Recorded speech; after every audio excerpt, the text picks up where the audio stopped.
The people of Libya are finding out that democracy comes at a high price. Widespread euphoria following yesterday's stunning rebel advance into Tripoli has given way to uncertainty and fear.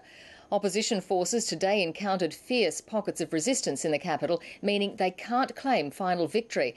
As for Colonel Gaddafi, he still hasn't surfaced, and as long as he remains free, regime loyalists believe they can turn back the tide. Our coverage begins with the ABC's Ben Knight, who's been monitoring developments from the Libya-Tunisia border. The battle for Tripoli is not over yet.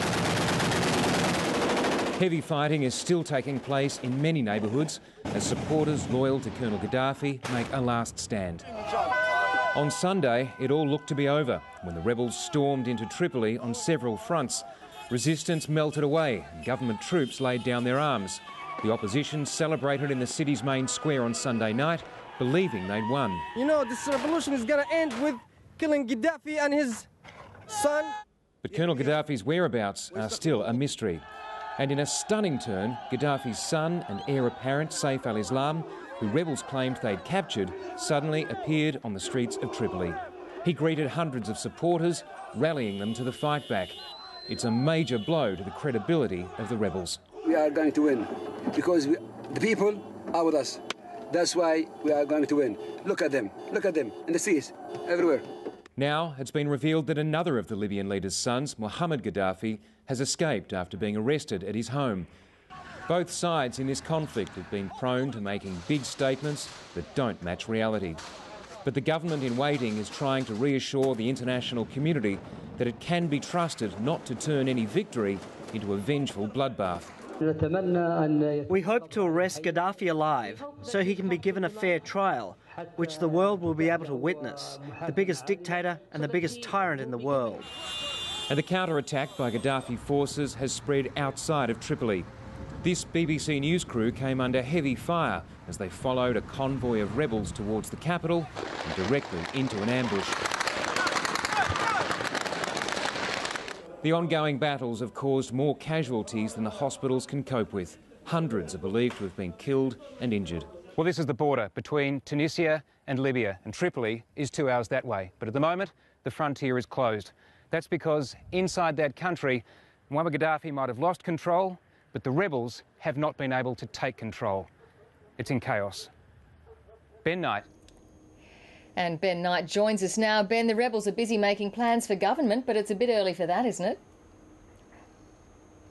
Well, there's so much confusing information going around, Juanita. As we know, that stunning news that Gaddafi's two sons have in fact not been captured has shown just how much of a propaganda war is going on here.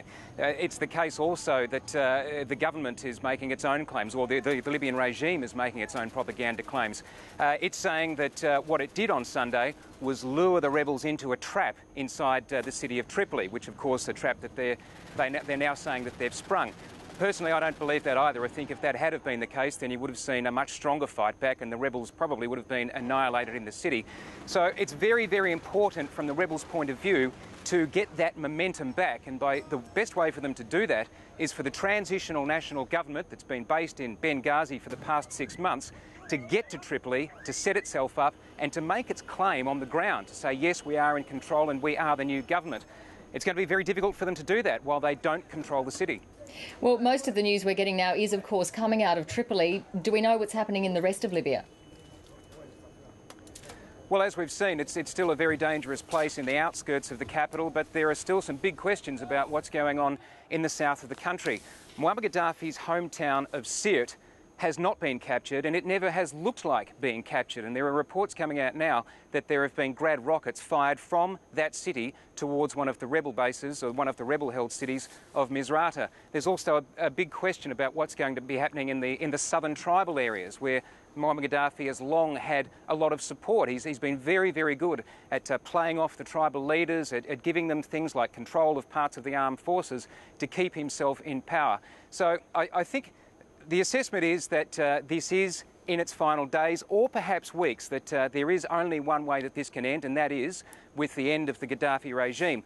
But the question now is it going to be days, is it going to be weeks, or as some people are talking about, perhaps even longer? Ben Knight reporting there from the Libyan border.